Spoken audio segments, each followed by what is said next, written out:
We're very honored to be joined tonight by Girl Scout Troop 40531 to present the colors and lead us in the Pledge of Allegiance, and to introduce the girls who are with us tonight is their leader, Kim Fuller. Kim? Good evening. I have, my scouts are Grace Fuller, Ume Moss, Emily Pollock, Emily Slawinski, and Emily Wetzel.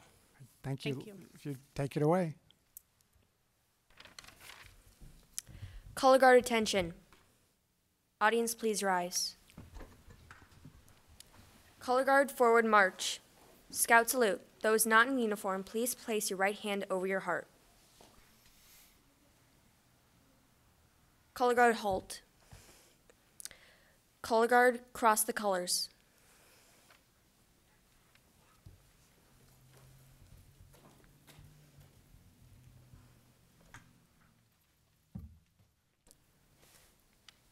Color guard post the flag of the United States of America. Color guard post the flag of the Village of Arlington Heights. Color guard honor your colors. Please recite the Pledge of Allegiance. I pledge allegiance to the flag of the United States of America and to the republic for which it stands, one nation, under God, indivisible, with liberty and justice for all. Color guard return to ranks.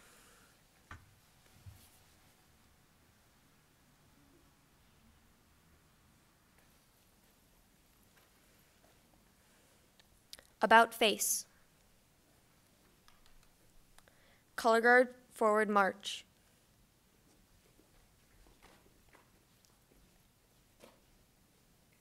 Color guard halt. Color guard at ease.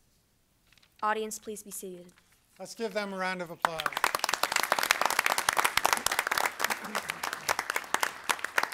Job well done, ladies. Thank you.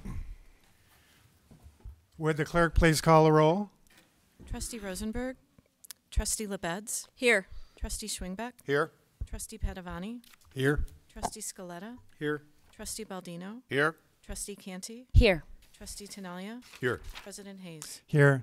First item on the agenda is the approval of minutes. We've got two sets to approve tonight. The first is from the Committee of the Whole meeting from December 9, 2019.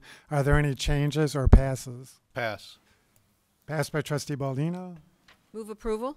Second. Motion to approve by Trustee LaBedz, second by Trustee Schwingbeck. All those in favor say aye. Aye. Aye. Any opposed? Next, the minutes from the Village Board meeting from December 16, 2019. Any changes or passes? Pass. Passed by Trustee Baldino. Move approval. Second. Motion to approve by Trustee Padovani, seconded by Trustee Canty. All those in favor say aye. Aye. Aye. Any opposed? Next, we have the approval of the accounts payable, and I'd call on Trustee Scaletta. Thank you, Mr. Mayor. I would move now to approve the warrant register dated December 30th, 2019 in the amount of $3,281,691.12. Second. Motion by Trustee Scaletta, second by Trustee Tinaglia. Any questions or comments from the board? Anything from the audience? Seeing none, roll call. Trustee Scaletta, Yes. Trustee Tinaglia, Yes. Trustee Padovani, Yes. Trustee Canty, Yes. Trustee Baldino, Yes. Trustee Schwingbeck, Yes. Trustee LaBedz, Yes. President Hayes. Yes. And the next one, Trustee Scaletta. I would move to approve the warrant register dated January 15th, 2020 in the amount of $2,875,805.46. Second. Motion by Trustee Scaletta, second by Trustee Tinaglia. Any questions or comments from the board or from the audience? Seeing none, roll call. Trustee Scaletta, Yes. Trustee Tinaglia, Yes. Trustee LaBedz, Yes. Trustee Schwingbeck, Yes. Trustee Baldino, Yes. Trustee Canty, Yes. Trustee Padovani, Yes. President Hayes. Yes. Well, we'll move on then in the agenda to citizens to be heard. And we do have three items to address the village board on items not on the agenda tonight. And so just reminded of the 3-minute time limit, if you would. Please try to hold to that. And let me introduce the first speaker would be William Boudreau.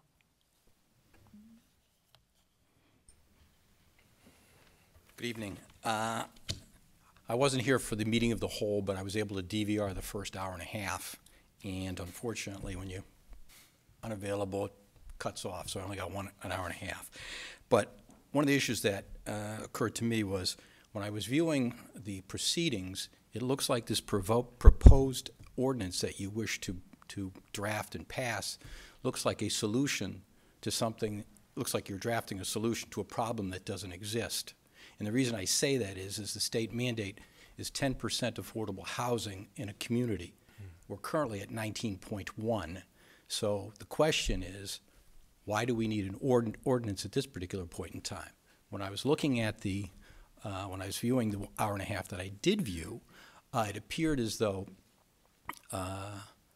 you know, the reason for the draft, and whether it is or is not true, is that, you know, we have guidelines currently. And the guidelines appear to be not working the way that maybe they were intended to work in light of the fact that there appears to be a 15%, I think, affordable housing requirement or suggestion, and it seems like we're meeting resistance, i.e.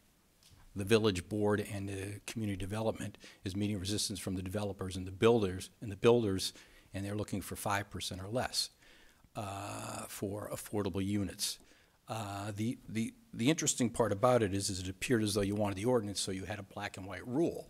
And one of the questions that I have about this particular ordinance, in light of the fact that you've already exceeded the state mandate / requirement, why do you need a black and white ordinance, which will, to me, tie the hands of future boards of trustees, future mayors, future residents of Arlington Heights, future taxpayers, when you really need more and more flexibility? And that was one of the words that I heard Mr. Perkins mention when he was talking about the, what is it called, the density bonuses and the fee waivers, the undue hardships, that they put it in here to allow you, the board, some flexibility to determine whether or not certain developments could get a density bonus or hardship requirements. And it was also interesting that he said that you put it in you've drafted it so that you can put this in Chapter 7, so there'll be no public hearings over those particular issues. So you're going to have a case-by-case review on a lot of these issues, which is what you currently have now with your guidelines. It seems to me that the thing to do is to modify your guidelines. Don't go with an ordinance. Don't tie future boards of trustees' hands. And what you end up doing with the proposed ordinance that at least I saw is you're going to basically be raising the cost of housing for everybody else. If you got a unit with, let's take the example of 10, you want 10%, that's one unit. Well, one person may get a lower rent, but 9 people, i.e. or 9 families, will be paying higher because, as I understood from watching what I saw, that each unit would be charged $7,500. Well, if I'm a builder or I'm an owner and I'm renting a property, those are costs that I'm going to pass on to the person who's renting the building in order to... Let me just ask you to finish your thought. Well, finish my thought is your ordinance doesn't actually cover what seems to be the real issue. And the real issue, according to I'm going to quote Mr. Recklaus, what is causing the loss of affordable housing in the community? One of the biggest factors is the loss of affordable housing in the community is the tear-down phenomenon. Your proposal doesn't address that in particular. What it does do is tie the hands of future boards, future mayors, and it raises the cost of housing. Ultimately, it's going to raise the cost of property taxes for everybody who owns a piece of property in here. And the other thing is, at least when I was looking at this, it's all in a vacuum. I didn't know about Arlington Downs, but I drove by there today. It's by the racetrack. It was approved in 2012. It doesn't look like there's been any real building. I took a left on Rollwing, came back on Kirchhoff, and there's a townhome project being built in Rolling Meadows. There's the 20 West on... I'm going to have to please ask you to finish up if you Okay, I'm just suggesting is you appear to be doing this in a vacuum, and you've got all these communities around here that do not have the requirement that you guys have, i.e. the guidelines, and it's something that you really shouldn't do. Okay, thank you, Mr. Boudreau. Thank you. Right, just in response, this is an item that we've been discussing for seems like a couple of years now, actually, in terms of whether or not we wanted to have a actual codification of our previous policies and guidelines. And so the board, myself included, have already expressed why we feel that an ordinance is something that we want to do as a village that's taken a leadership role in this endeavor. There will be future opportunities as this draft ordinance goes forward for the public to comment at both the Housing Commission level and then back to the village board. And so I would encourage you, if you have additional comments, to provide public input at those additional public meetings. Mr. Ecklouse. Thank you, Mayor. I was just going to make a couple of clarifying comments. One, the current draft of the ordinance does provide for the village board to waive or provide relief for any of the guidelines. And so just as it is today, if there's a change in the economy or if there's a project that the board deems special, they have the authority to waive those requirements or provide relief or go about them in a different way, just as they would today. And then secondly, I did want to point out that Arlington Downs, the apartment building, is under construction. And you can see the walls going up, and that is a project that has agreed to actual affordable units. I just wanted to make that point. All right. Thank you, Mr. Ecklouse. Next is Paul Scott.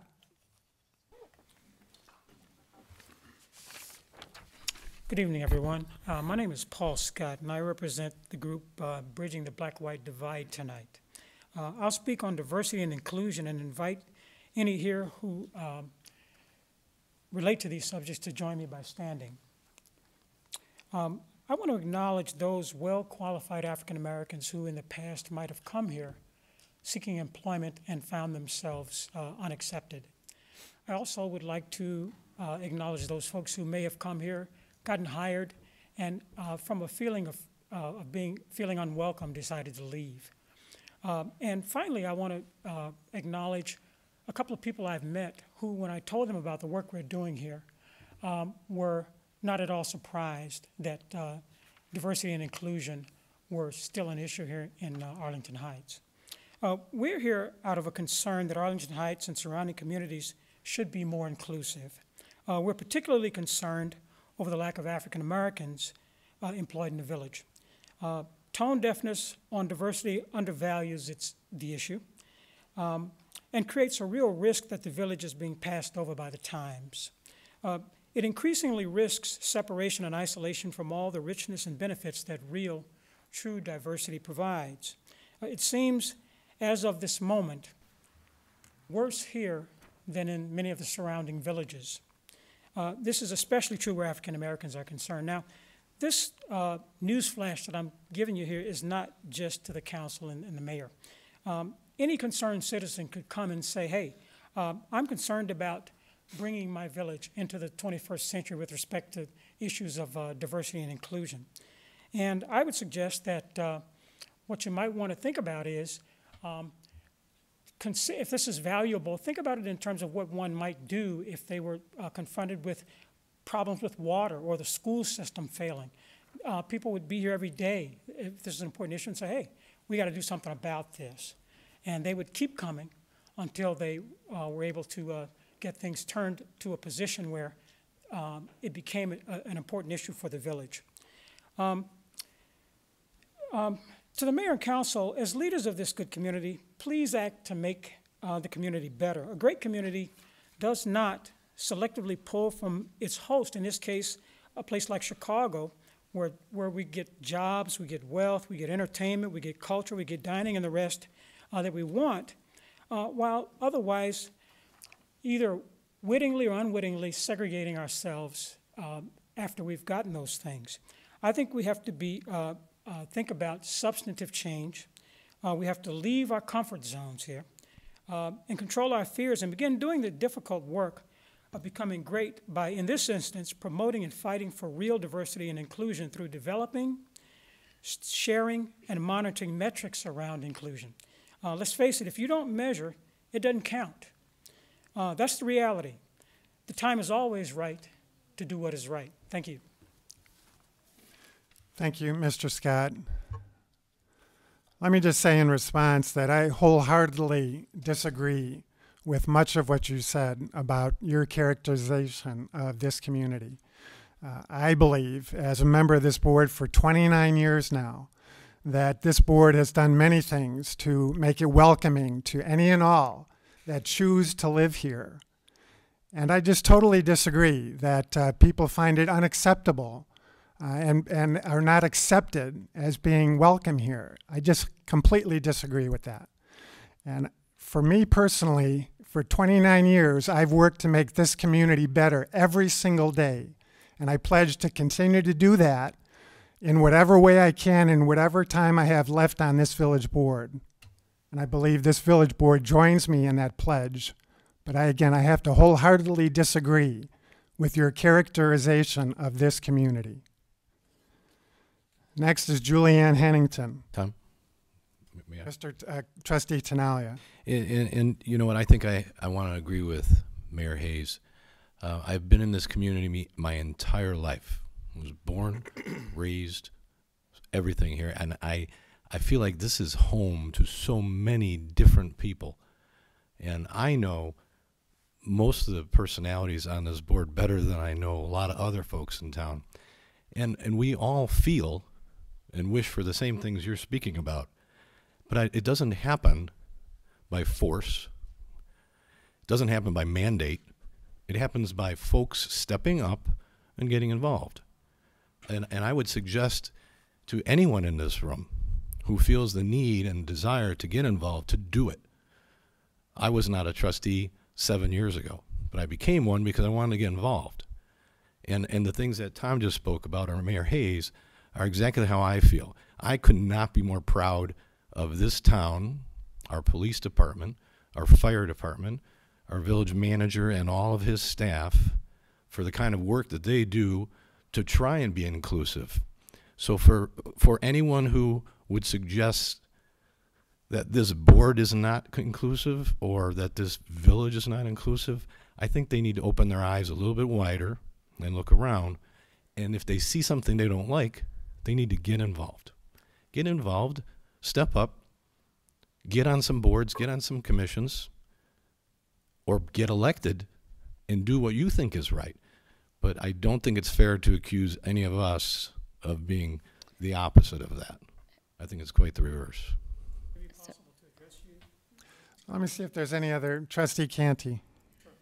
So I too am a proud member of this community, but I am also a person of color. And I think that we can be proud of our community and we can be proud of the services that we provide, and we can also demand that they do better.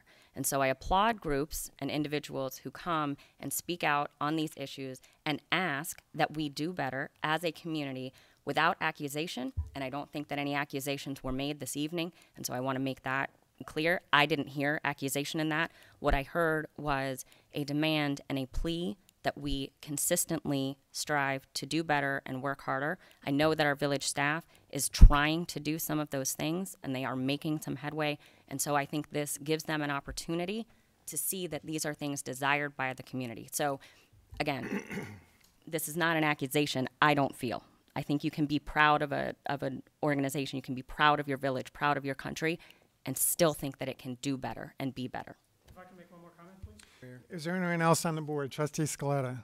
So there are two things that I heard that were very non-specific, and that was people who were hired at the village who maybe of minority status who left the village because they were uncomfortable. And I would hope that you could provide specifics to Manager Recklaus so that we could better understand that. And two, that we had people that were minorities that applied for positions that were qualified that were not hired specifically because they were a minority. And so I'd like for you to provide that to Manager Recklaus as well, because everything that this board has directed to the village manager, whether it was Manager Recklaus or Manager Dixon prior to him, is that we want fairness all the way across the board, regardless of race, religion, or sexuality. So that's what I would ask that you provide, some additional information. Doesn't need to come to the board, but it needs to be addressed to Manager Recklaus, because, you know, just using generalities isn't good for the community. So if I can If you could wait until the board has completed their responses. Anybody else on the board? All right, Mr. Scott, if you'd just take 1 minute, if you would. I think the matter of diversity and inclusion is my main point.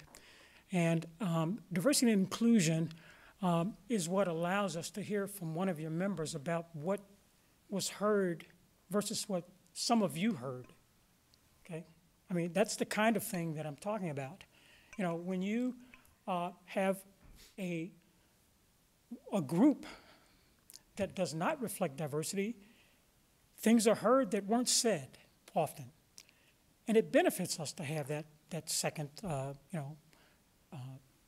representation and other people to hear and express what they heard. Now, this statement was made relative to villages like yours. Specifically, I have spoken with folks. Their names are not important, but I'd be happy to share them with Randy. People who lived here and who were absolutely not surprised with where we are today. Now, what they knew from me was that we're working to try and help the village improve its efforts at creating a more diverse workforce, not just because it's a good thing to do, but because in policing in particular, there's a shortage of any kind of individual who are willing to take those jobs. Most of the agencies that I've worked with around the area are having a difficult time getting anyone to sit for these jobs. And I suggest to you that if you use the traditional method of putting jobs in the blue line, telling friends about them, only looking at sworn officers, that you'll be right where you are now in a year from now, 2 years from now. But when you build a bench, if you will, of people who come in, who you can hire, who are interested in law enforcement, but who at the same time are willing to take village jobs that may not be sworn, you now build a base of people to select from as you, like all villages, are going to be challenged to get more law enforcement officers going forward. All right, thank you, Mr. Sure, Scott. And sure. for the record, you do not live in Arlington Heights, That's do right. you? Okay, That's thank right. you. Mr. Mayor, Trustee Padovani. in response to your building a bench, Yes. Mr. Recklaus, didn't you say you were doing all kinds of outreach? Sure, I'd be happy to elaborate on that if the board wills it. You know, a couple of comments I was going to make is that, you know, we have been making an effort for the past year or so in a lot of these ways, and working with different groups in the community, including Mr. Sure, Scott, sure. and trying to broaden our network and get more of an impact. And I mean, I can say that our most recent hire in the police department was a woman of color. And I can say, too, that, you know, Arlington Heights actually started and is leading a regional group of police departments that are looking at issues of hiring women and minorities in law enforcement. And we're looking at what are things that we did an analysis of which departments have higher representation of the different groups, and we're looking at what are the commonalities in terms of their processes, their recruitment methods, so we can identify best practices. The other thing that we're doing is we're we have a group that we're partnering with Harper College currently, Yes. and we are going to be doing a broad recruitment effort for minorities, but also other people interested in careers in law enforcement, so we can identify people that aren't just applying immediately, but are interested in a career, and so we can get a list of people we can offer internships with, and show that we're group organizations that are looking to add diversity. And of the 9 strategic priorities that the board adopted this summer, one of them was increasing inclusion and diversity in our community and our organization. And I mean, I can tell you, this is something that's very important to me and my senior management team. Every member of our management team, a couple of levels down, a couple of months back, went through implicit bias training, you know, so we can just be more aware of our own biases and, you know, how that may impact us. And so, I mean, I can say that this is something that, you know, as the person who's ultimately responsible for the makeup of the employee base, this is something that's very important to me, and it's something we're acting deliberately on as we speak. But Okay. Well, thank you. Thank you, Mr. Scott. Next is Julianne Hennington. Good evening. I live in the Brandonberry condominiums, and I'm also on the board at the Brandonberry condos. And about in 2018, I contacted Glenn Adams here in the Roads and Streets Department to mention that our roads were kind of in bad repair. I want to be here tonight to thank you because last year, 2019, our streets were repaired and our sidewalks were repaired, and we're very, very grateful. So I'm here to say thank you on behalf of the 491 families that live in Brandonberry, because all of our streets are in really good repair. And we're proud to be in a village that listens to us. All right, thank you for the kind words. Thank you. Appreciate it. All right, I have no other blue cards from individuals who wish to address the board on items not on the agenda. And so we'll move on then to old business, and there is none. So we'd move on to the consent agenda. Any members of the board wish to remove an item on the consent agenda? Seeing none. Any members of the audience wish to remove an item on the consent agenda? I see that a number of individuals want to speak to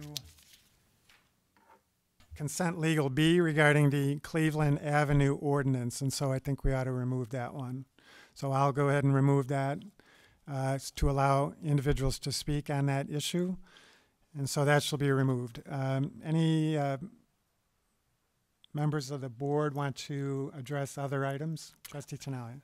Thanks, Mayor Hayes. I'd like to register a pass on consent approval of bids item A for the downtown paver brick professional engineering services, which will be Hager Engineering. And the only reason I'm passing on that is because Hager Engineering is a consulting partner that we at Tinaglia Architects hire occasionally, and I didn't want any impropriety there, so I'm going to not vote on that one. Okay, thank you, Trustee Tinaglia. Any other no votes or passes on any items remaining on the consent agenda?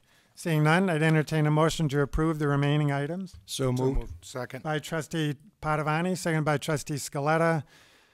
Any further questions or comments from the board or the audience? Seeing none, roll call. Trustee Padovani? Yes. Trustee Scaletta? Yes. Trustee LaBedz? Yes. Trustee Tinaglia? Yes. Trustee Canty? Yes. Trustee Baldino? Yes. Trustee Schwingbeck? Yes. President Hayes? Yes. So let's move on then to legal, and we do have the ordinance, proposed ordinance, establishing the speed limit on a certain street in the village of Arlington Heights, specifically Cleveland Avenue between Davis Street and Central Road. Mr. Reckles, you want to tell us what this is about? This is relatively straightforward. We were, at the request of some residents, we were doing some traffic studies as of late, and as part of our due diligence, we noted that there had not been an ordinance officially adopted reducing the speed limit to 25 on this stretch, and so we're proposing to do that now. Okay, I do have a number of blue cards on this. Are any members of the board wish to make any comment before we go to the audience? Trustee Scaletta. So, Manager Reckles, is there any other streets in our village that don't have an ordinance? Is this normal? I'll take it. You know what? It happens. I think we tried to figure out if we knew how or when the sign was posted, and we couldn't figure it out. So it's entirely possible that somewhere else in town there's a sign posted with a 25-mile-an-hour speed limit that doesn't have an ordinance backing it up. The speed limit is generally 30 on side streets, set that way by state statute. So if we want to lower it, we can't increase it, but if we want to lower it, we need to do it by local ordinance. So we have the appropriate signage up? The signage is up, but when the engineering division folks looked, we couldn't find an ordinance that supported that signage. So this is essentially just a fix to ensure that there's an ordinance behind the sign, because it lowers the speed limit from the state set. Yeah, the signage has been up at that at 25 for some time. Yeah, it goes back a long time. Okay, I have no other questions, Mayor. Okay. Trustee Tinaglia. Thanks, Mayor Hayes. So 25 is as low as we would go there for any reason, right? There's no reason that it would ever be 20 or 15 or something like that, correct? It's not like it's a school zone or something. It's a school zone. Okay. That's the only reason 20 miles. Can I ask, just for the sake of recognizing this wonderful audience that we have here with all these colorful signs and the young people in the audience who are passionate about this, is there someone in the audience that is here tonight wishing to speak in a way that would want us to reduce it lower than 25, or is that our goal here tonight, to get it to 25 and make that approval? Just raise your hand if there's something you want to say before that. I'm just trying to avoid a lot of dialogue that we may not need to do tonight. Okay, but I'm not asking you what it is. I'm just saying, but there's at least one or two. My point only is, when your name is called, we're going to talk about lowering this to 25 tonight. Looks like that's probably what's going to happen. And that is the reason it was on the consent agenda, is we didn't, the staff, hold on one second. The staff did not expect any opposition to the village board to lowering the speed limit to 25. That's the whole point, right? So if you just want to concur with the recommendation of staff, feel free to come up and say that. Otherwise, if you want to address another issue, please tell us that as well. So we have 3 minutes per individual. Mr. Reckloff? I was just going to clarify, just in case there's confusion. The area has been posted 25 for many years.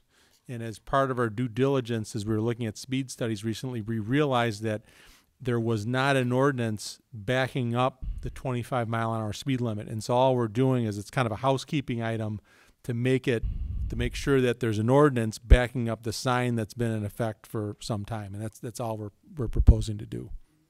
And we're in a sense agreeing with you on this, unless there's something that we don't understand, and then, yeah. We have a comments coming. Okay, very good. All right, I've got a number of blue cards. We've got 3-minute time limit. I'm going to introduce the individual who will speak first, and then the person on deck. So if the person on deck would get ready to go. The first is Adam Zapoulis. Adam? Okay, close enough. And then John Seaman is on deck. Adam? Yes. Trustee, I have a couple of questions preliminary. Number one, what prompted, I think this might be in the form of a dialogue, question and answer, but I'm concerned what prompted the city's interest in Cleveland Avenue, first and foremost. I've heard stories that it's the unapproved 25, but legislative history behind it. I mean, why is the city now interested in Cleveland Avenue? Because I'm sure there are people to speak to what is going on that street, but I want to hear from the city first. Okay, Mr. Reckloff? Sure. There was recently, we received some requests. We routinely will get requests from neighbors saying, they're speeding on my street. I think we ought to have a stop sign on my street.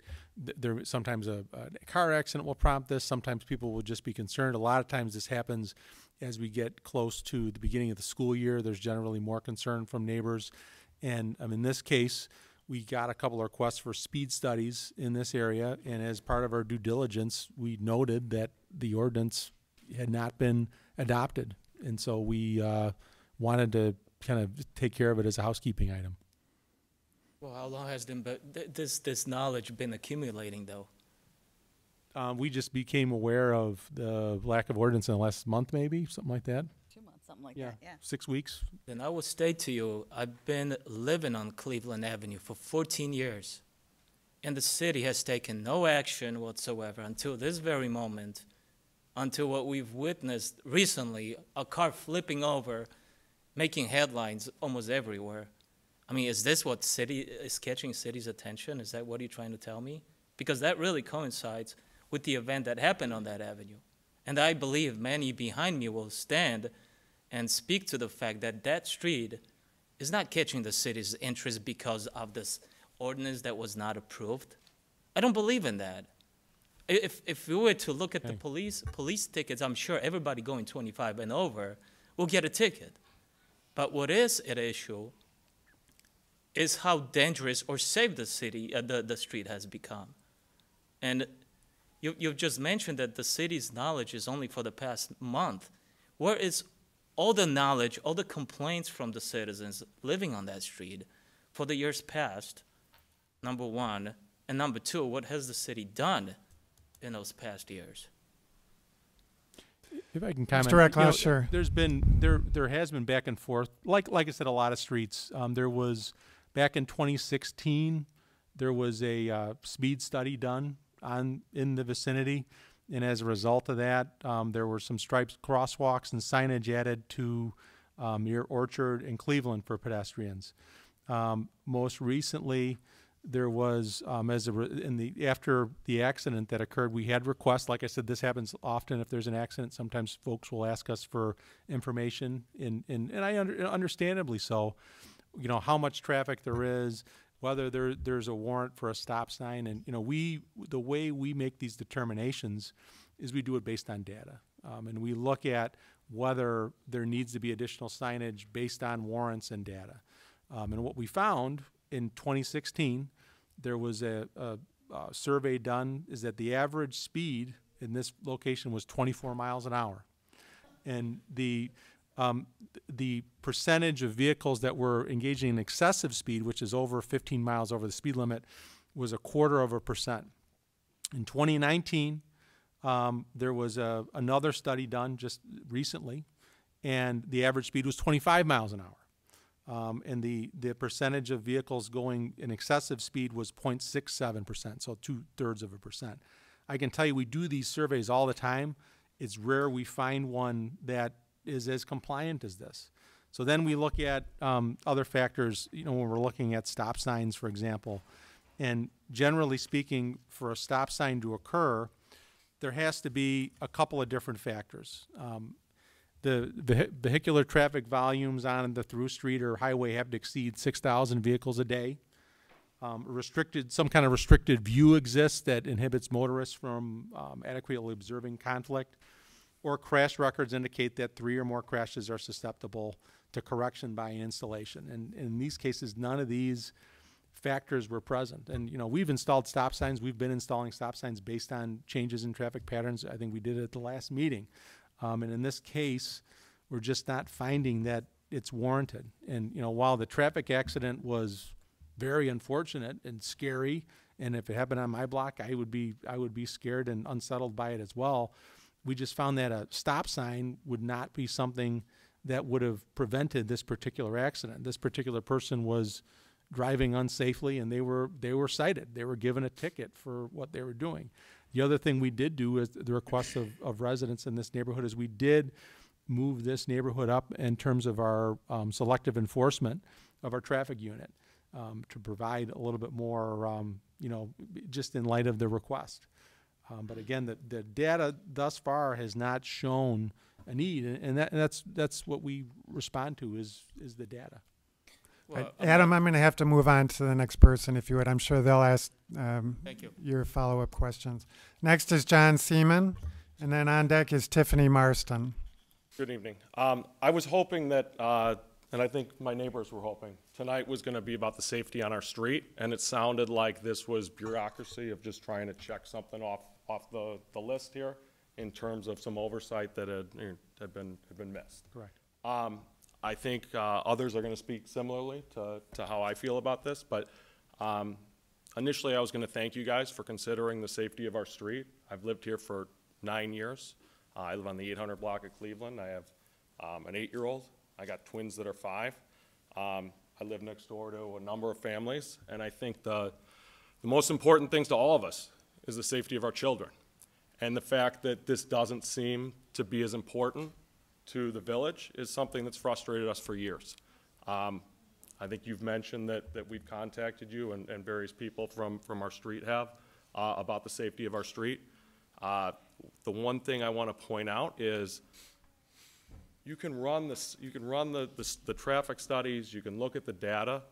The one thing that data is not going to show at 2 o'clock on a Saturday afternoon when there's 24 kids outside and there's a 16-year-old kid or an 18-year-old kid driving 40 miles down the street, 45, 50, and when we ask them to slow down by putting up our hands, they hit the gas. And if there's selective enforcement and that's been increased, it hasn't made a difference yet. And we saw that a few weeks ago with the accident. We're asking you to help us find a solution. I understand a stop sign might not be the right answer. We would like a seat at the table to help figure out what the answer is to make our streets safer. I will tell you this, the data might show one thing, but if you look, if you spend 15 minutes on our street on a weekend day when the sun's out and you see what's going on, or you spend time when it's time for the high school kids to go to school. I was passed on my way to work, driving on Cleveland, on more than 5 occasions. That's not somebody driving 24 miles per hour, okay? This is regular occurrences. Other people have anecdotes in which their wives were hit by cars. The driving on our street is unacceptable. It needs to be addressed, and a solution where, and I don't know if it's a solution, but a decision to restate that the speed limit is 25 miles per hour when the speed limit is posted at 25 miles per hour already is not the solution we're looking for. We want something better, and this village can do better. All right, thank you, Mr. Seaman. Please no clapping. Let me just say, I certainly understand your concern, Mr. Seaman, and I understand the concerns of everyone on Cleveland Avenue. I live on North Burr Oak Drive, and there's a stop sign right on my parkway. And I can be out there in the summer cutting my grass, maintaining my yard, and I'll be lucky if 50% of the people stop at that stop sign.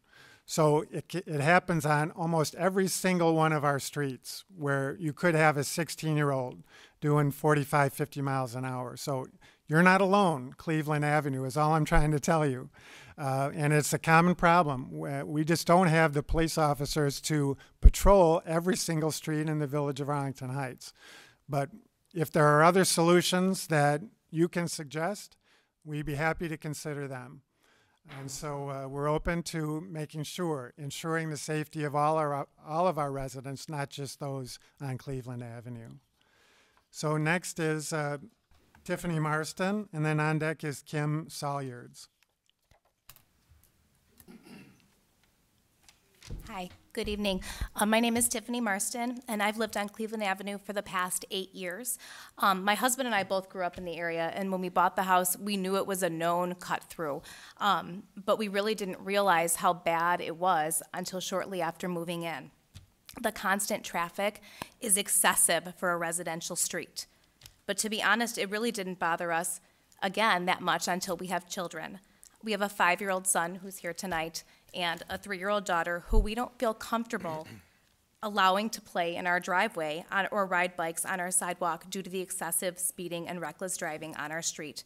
And I know that, all parents worry about their kid running into the street after a basketball or, forgetting to look both ways. However, these parental fears are magnified when you live on a street where drivers are permitted to race down at all hours of the day. They are especially magnified after viewing a car on a neighbor's lawn at the corner of Cleveland and Fairview earlier last summer, and then watching the aftermath of emergency vehicles cleaning up another accident, an overturned car right in front of my house just a few weeks ago. While neither of these accidents were fatal for the drivers or for the bystanders, they very well could have been. One thing that makes our street unique and different than maybe others in Arlington Heights is that nearly 50 children reside on just the 700 and 800 blocks of Cleveland Avenue alone. Most are elementary school aged and younger, and I feel our children have the right to play outside on the sidewalk or walk safely to school, without having that fear. I've been a teacher in this community for 16 years. My life is devoted to helping the safety of and well-being of our children. And I think we, as our street, we just are hoping that you guys will have that same dedication to the children of our community and work with us to come up with some sort of a solution. We're not saying that it's definitely a stop sign or, definitely having more police presence, but we'd like to work with you to come up with something that might work. I don't know if the village has ever considered restricting access during high traffic areas onto our street. I think there are other things that we can talk about besides just turning down an additional stop sign. So thank you for hearing our concerns. Thank you. Next is Kim Salyards, and then Jay Casaletto. Hi, thank you for hearing all of our concerns. I also live on Cleveland Avenue, and I have 2 small children, 9 and 6. I actually wanted to ask a question about the enforcement that you talked about. Is there a set time and how many more officers have been patrolling Cleveland Avenue since you said we moved up on the list? I don't have that information. It depends on how many locations are on the list, but I don't have that information, unfortunately. I'm sorry. Okay. Can I just make a suggestion? Obviously, the traffic during before and after school is huge. A lot of the times, we're right by Dryden Elementary, and parents will turn off of, Orchard? to go down, and then also speed. So if I can make a recommendation to monitor like 8:45 to 9:15, and then 3:30 to 4:15, does that sound about right? Or maybe a little later than that.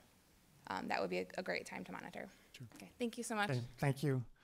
Next is Jay Castelletto and then Alina Laurie.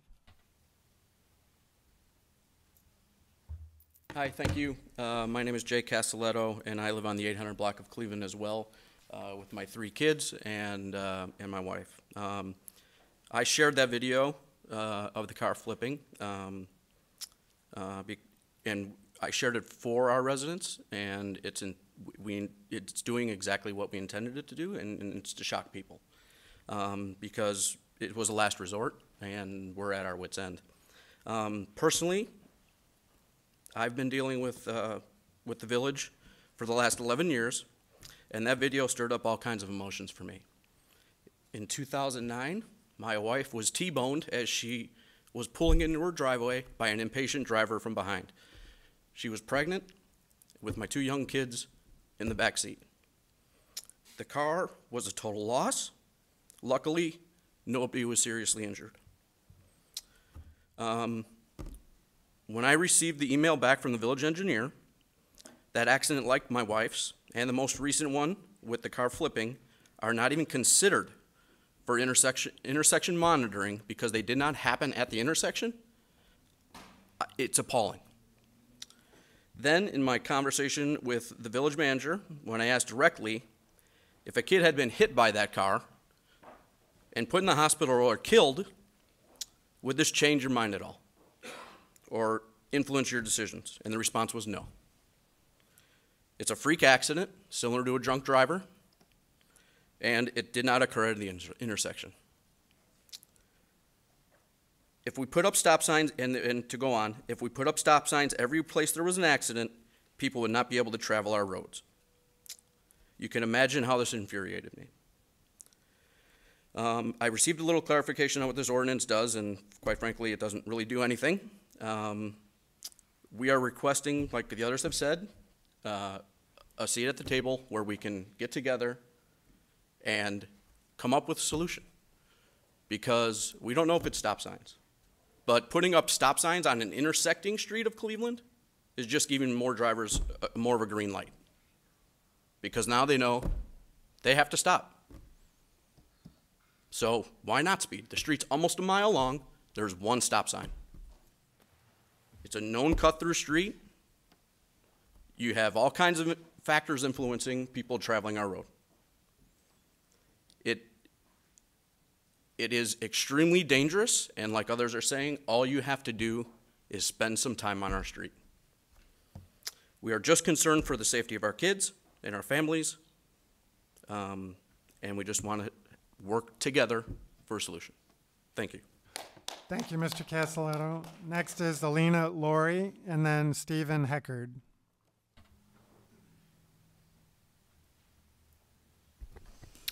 Hello, everybody. I'm Alina Laurie. I'm also a resident of Cleveland Avenue. This is my family in the front row. You guys can stand up. I've got my 4 kids and my husband. And I just wanted everybody from Cleveland Avenue who's here to stand up for a minute, just so we can all be seen, because we're not all going to be heard. Thank you for allowing us all to talk. And one thing I wanted to talk about was the data. I know you mentioned the data that you have collected.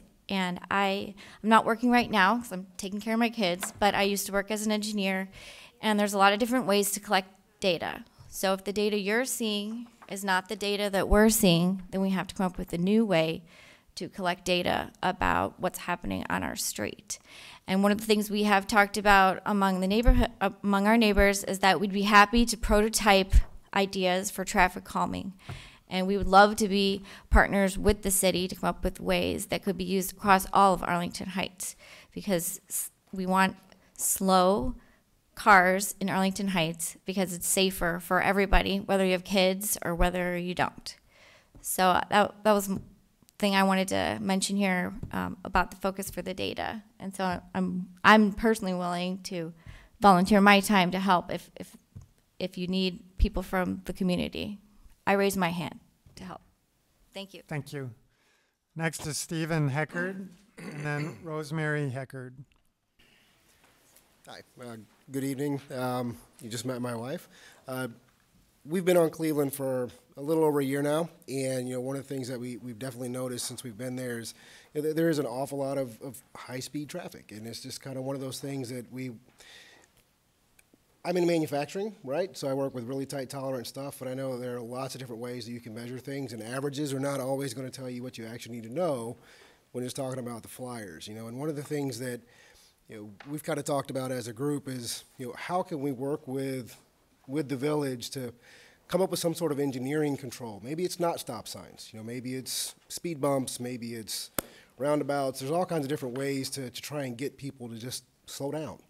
Having the speed limit posted, it's always been 25, but there are a lot of people that don't follow that, right? And tolerances are only as good as the engineering controls that you have in place to, make sure that people are following those guidelines. And whether it's an enforcement thing or it's an engineering control or we change the way the street's laid out, but if there's a way that we can make our kids more comfortable outside, we can be more comfortable letting them play in the front yard.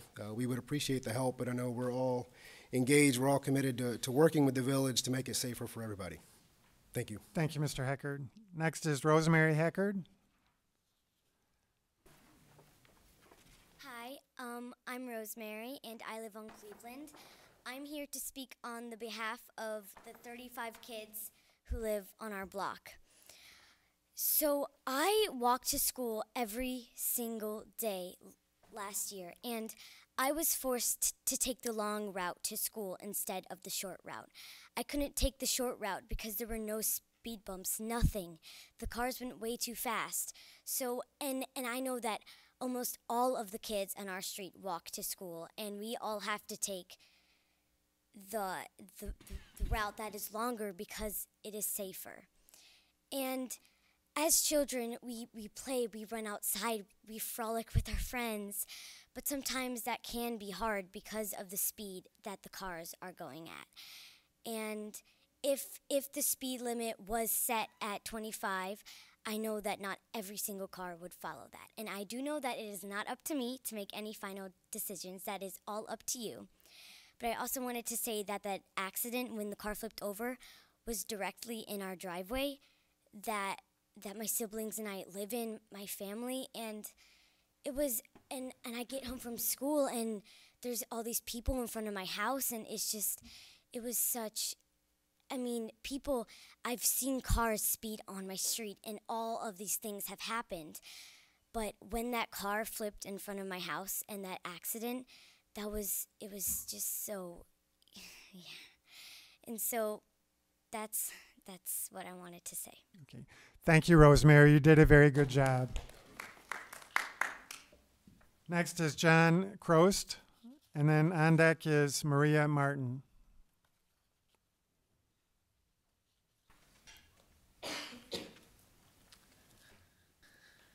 Hello, everybody. My name is John Crost. I've lived on Cleveland Avenue for about 5 years.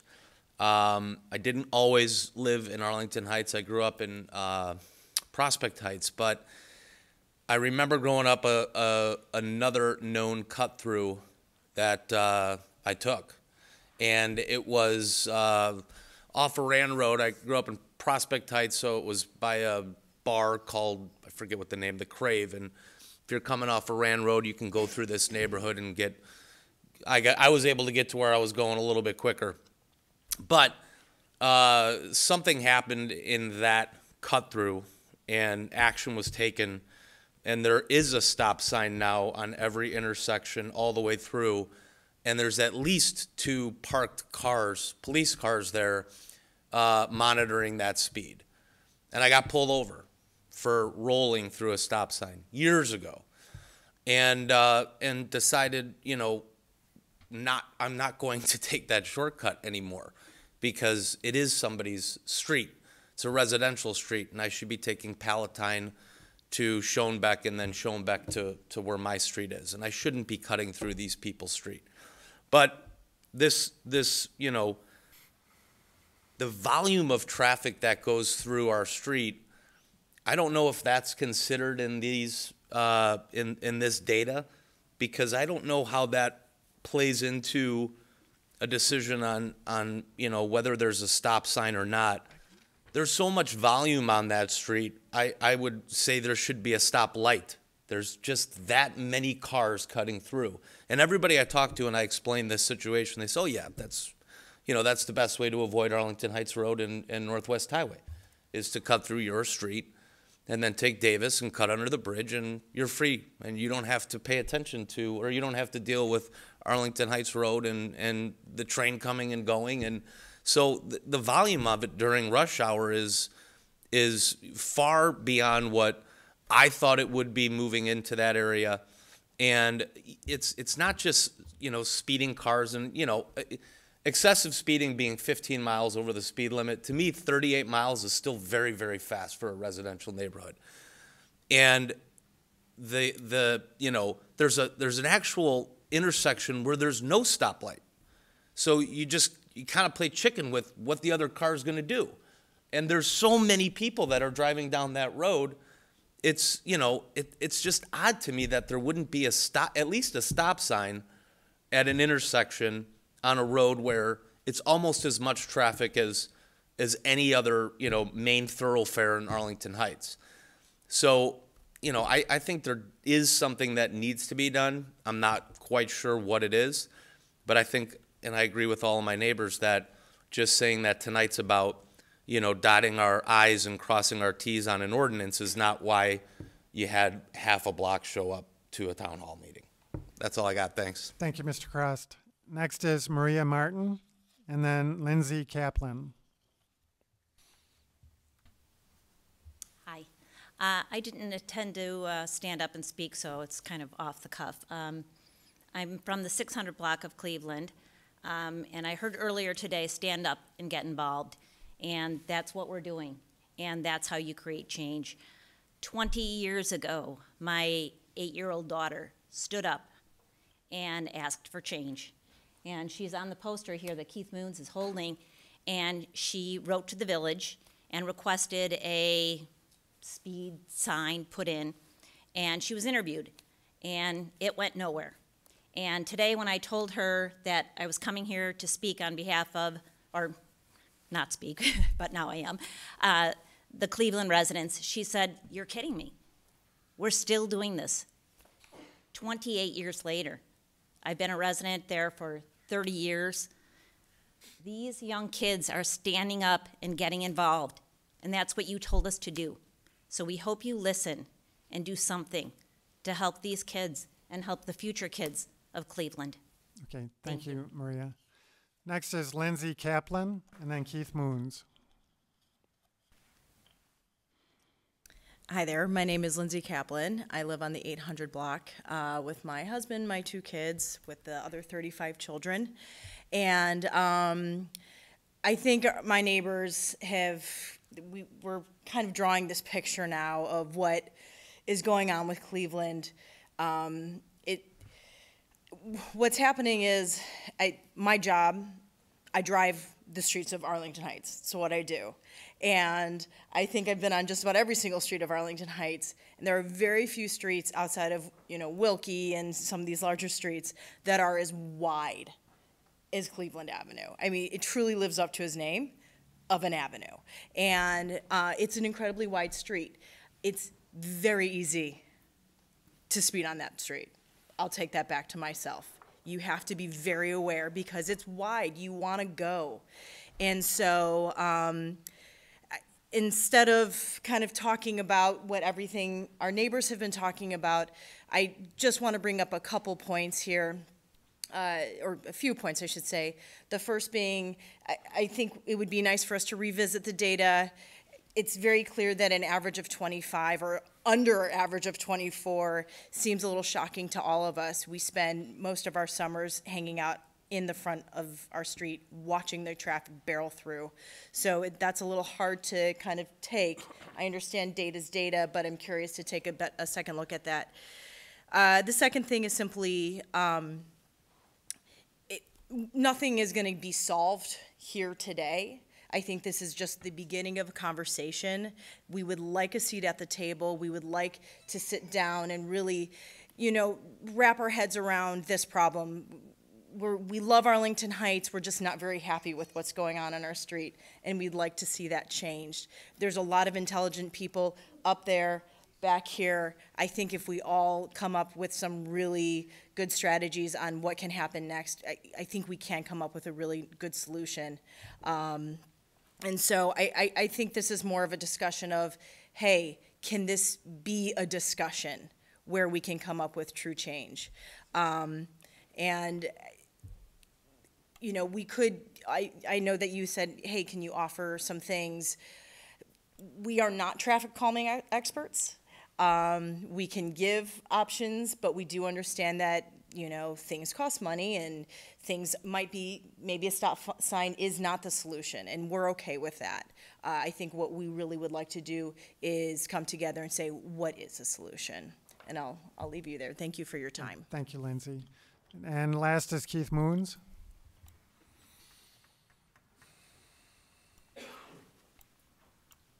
I've got some helpers tonight, President Hayes. Okay.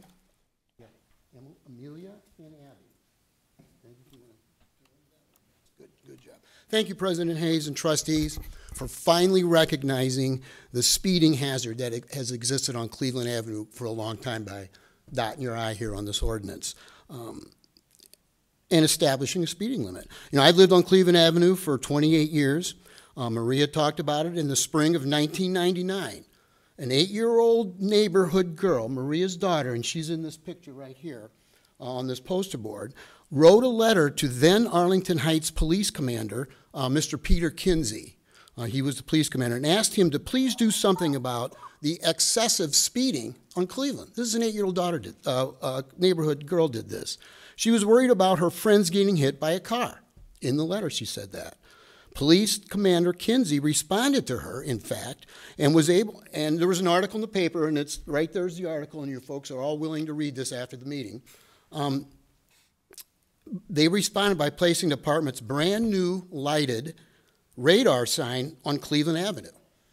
And she's on that. By the way, slow down, that was our motto for about 5 years. We would stand around and scream that slow down as cars went flying by. But I disagree with you, Randy, I think on the data on this.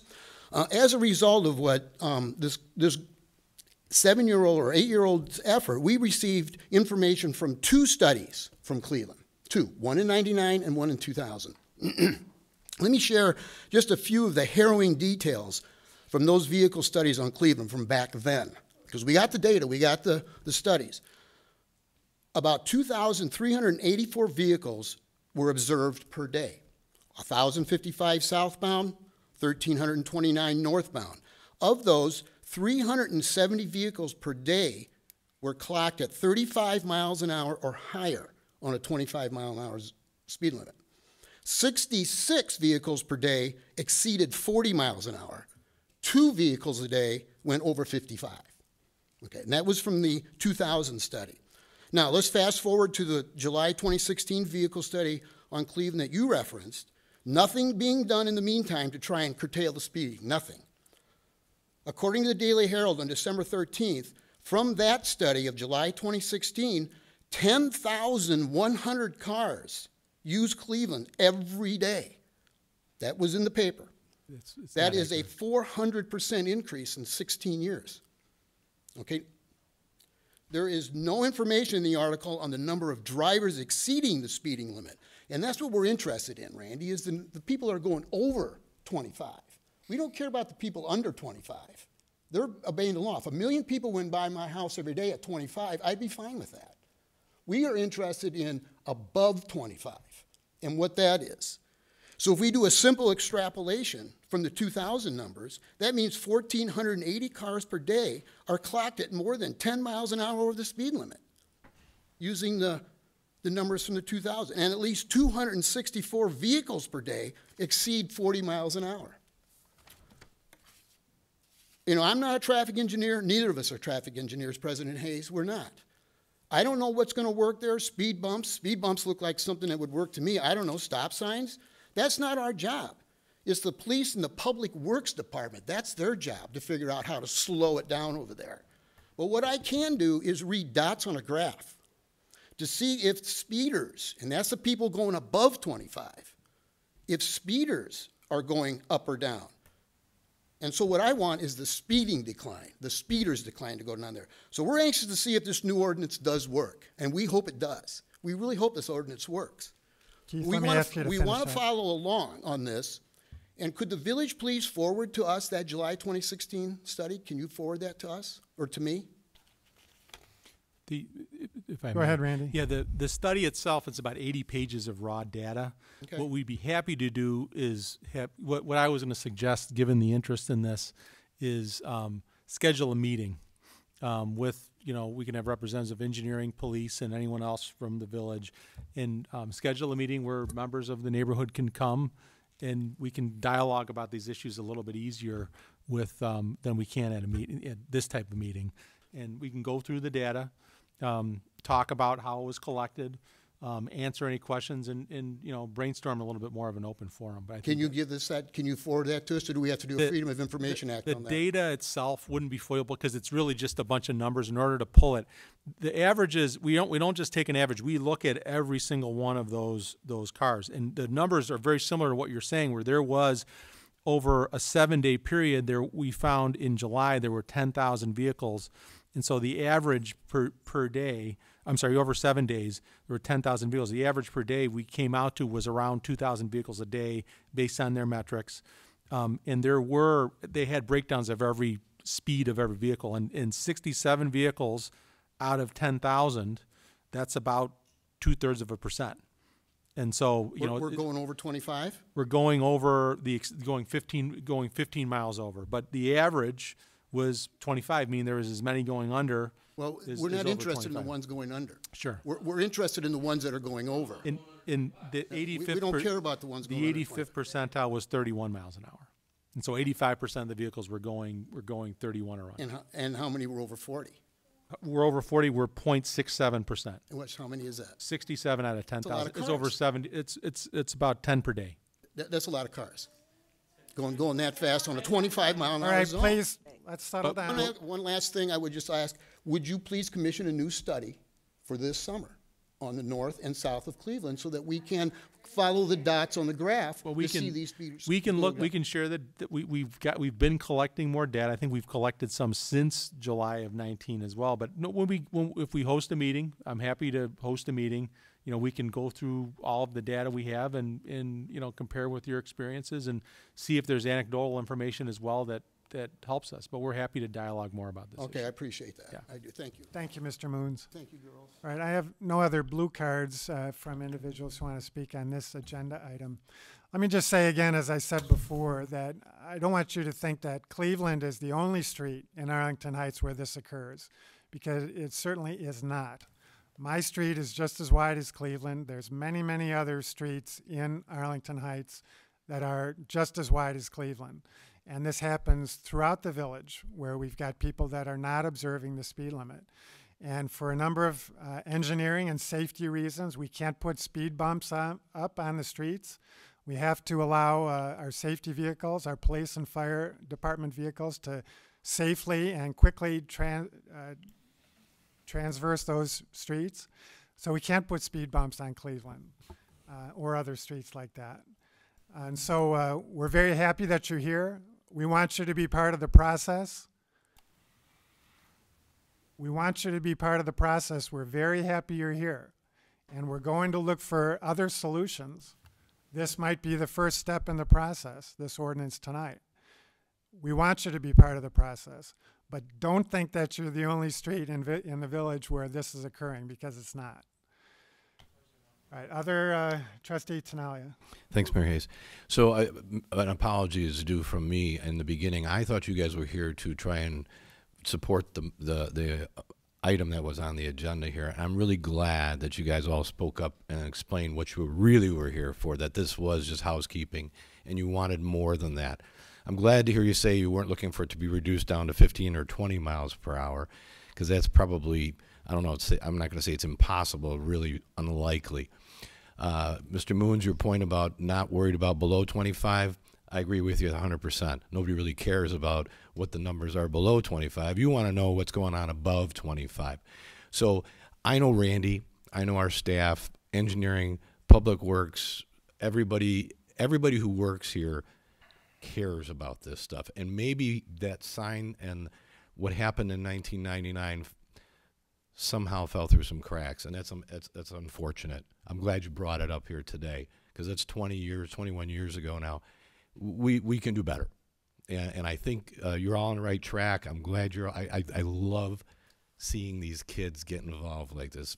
Kudos to all of you. It's wonderful. Let's get that meeting started. Let's get this think tank together. Maybe it's some of this, maybe it's some of that, but something can get done. Something can be better. So good job. Trustee Scaletta. Thank you, Mayor.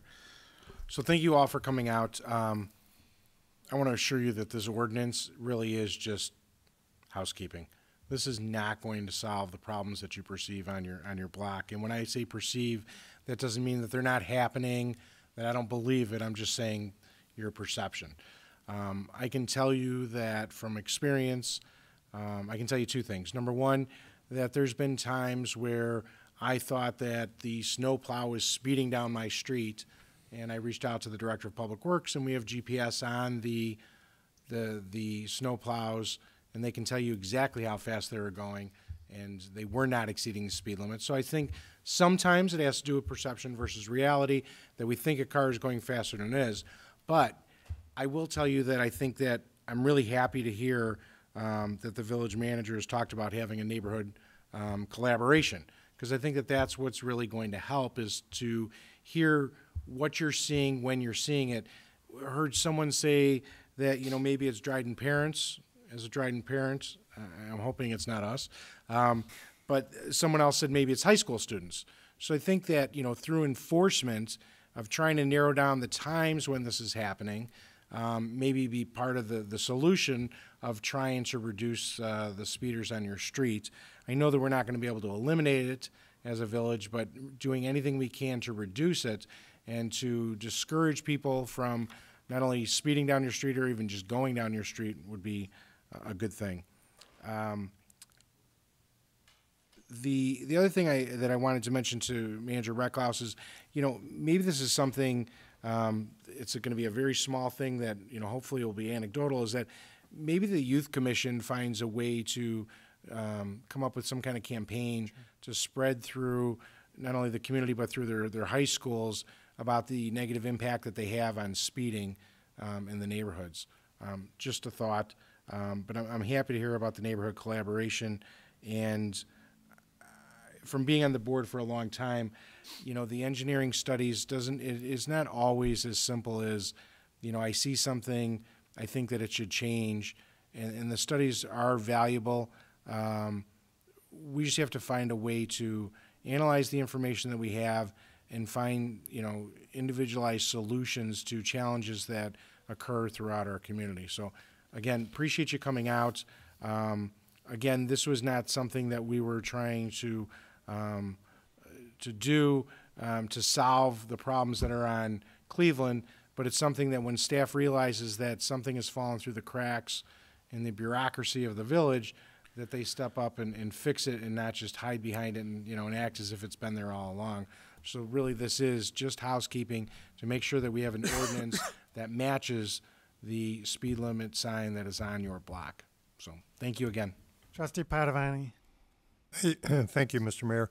Mr. Recklouse, I'm wondering, as we've listened to the folks who live on Cleveland, you know, it's stated that it's a 1 mile long street and there's only one stop sign, so it does have that effect of being a through street with lots of traffic and lots of opportunity to maybe lay on the gas too much.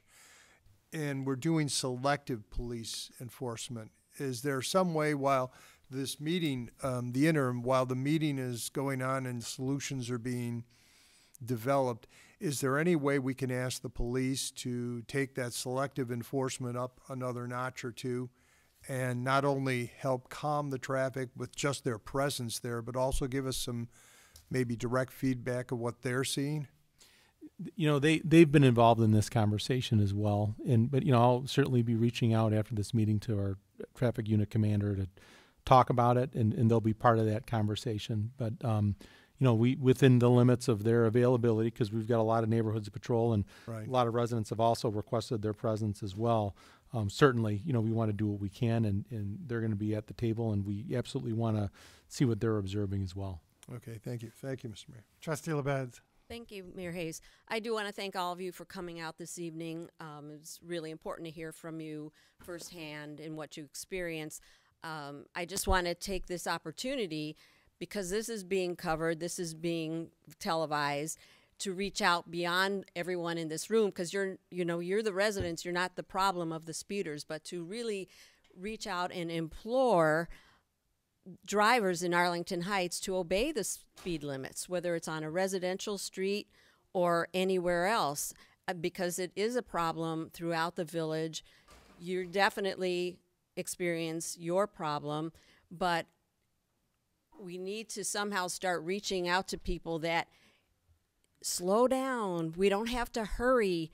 An extra 5 seconds is not going to make a difference, and it could save someone's life or save someone from being seriously injured.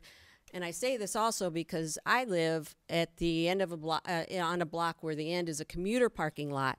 And just last week, I witnessed a woman being just within a couple of feet crossing the intersection at Vale near the library from someone who had tore out of the parking lot and decided to turn on the street and came so close to getting hit.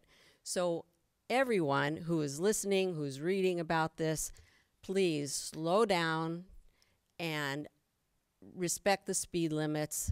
You're saving lives that way, and it could be yours too. So that's what I'd like to say. Trustee Canty.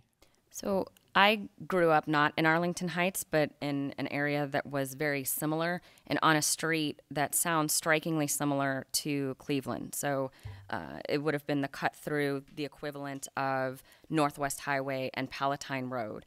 And so one of the things that I'd like to reach out to our engineering department and see if I can get some questions answered for myself. On our street, when I was growing up in the 90s, I graduated high school in 1999, they did 3 things. So along the shoulders, they put concrete cutouts so that people could not try and pass on the shoulders closest to the streets. They put in roundabouts, and they put in speed humps, not speed bumps, but the low flat ones that'll rip your muffler right off if you want to speed over those.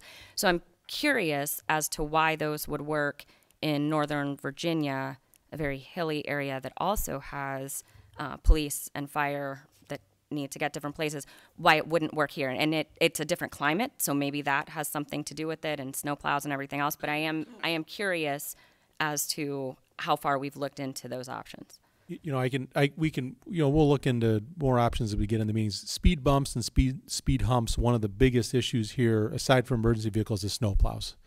And that's why you just generally don't see them in residential areas. They really just get beat up and kind of lose a lot of their value in a short period of time. And there's a lot of local examples of that.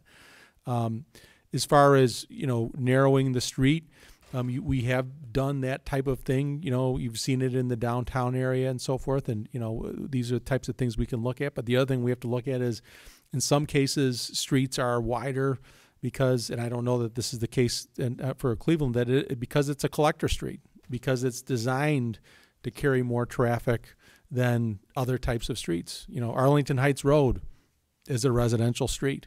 A lot of our, Euclid is a residential street. I live on Euclid. And so not every street is as narrow as other streets, and sometimes that's by design. And that doesn't mean we can't look at those types of things. I'm just saying that it isn't a solution in every case, because you may be pushing traffic into another street that's even less equipped to handle it, or that has a school or another issue. Some of these issues are complex, but again, we're certainly happy to talk to residents and kick around ideas. Yeah, I think they would all be complex, and I appreciate that. That's part of the reason why I asked. Sure. Trustee Baldino. Thank you, Mayor. And I, too, want to thank all of our residents for coming out tonight and sharing their concerns with us on Cleveland. On the other hand, I, for one, feel like this is a good housekeeping measure, but we're kind of fumbling about a little bit here because the only information we have on the study is the average. And as a data guy, there's a whole lot more information that I would be curious to see. And we touched on it a little bit. One of those being the variance. You know, what's the max? What's the range? You know, I'm very curious to see that information, but also I'm curious to see how that information compares to some of the other residential streets. Is this truly, you know, is this a perception thing, or is there data that should be readily available to demonstrate the position that the residents on Cleveland are taking and seeing? You know, and is it happening at certain times? I just really would like to see some more information, rather than just have, you know, check boxes checked off that say it doesn't fit. I'm sure that that our fine engineering department has taken a very close look at that, but we haven't seen it, and so I'm just curious about what that report actually says. Sure. Trustee Schwingbeck. Thank you, Mayor. I too appreciate you guys coming, and I appreciate all your comments tonight. One question I have, Randy or Robin, I understand setting up this ordinance on Cleveland, and as the neighbor's voice tonight, the speed limit sign has been up for as long as I've been in the neighborhood, 20 plus years. What about, you indicated that there were streets in our village that maybe didn't have an ordinance. What does that mean? So the state law has every side street essentially. The speed limit is 30, and that's just by state law. Okay. So we only would adopt an ordinance if there was a desire to lower the speed limit. So for instance, on Cleveland, at some point a decision was made to lower the speed limit on that street to 25. An ordinance should have been adopted when that decision was made. Without the ordinance, that speed limit essentially is unenforceable. So you had indicated that there might be other streets in our village that don't have an ordinance that are 25? I mean, I can't tell you with 100% certainty that there aren't. Have you just considered having a general ordinance throughout the entire village for those streets that are lower than 30 then? I don't think we could do that. I think they had everywhere that there is 25, we have to identify it. Just like there's an ordinance for every stop sign. Okay. That gets put up.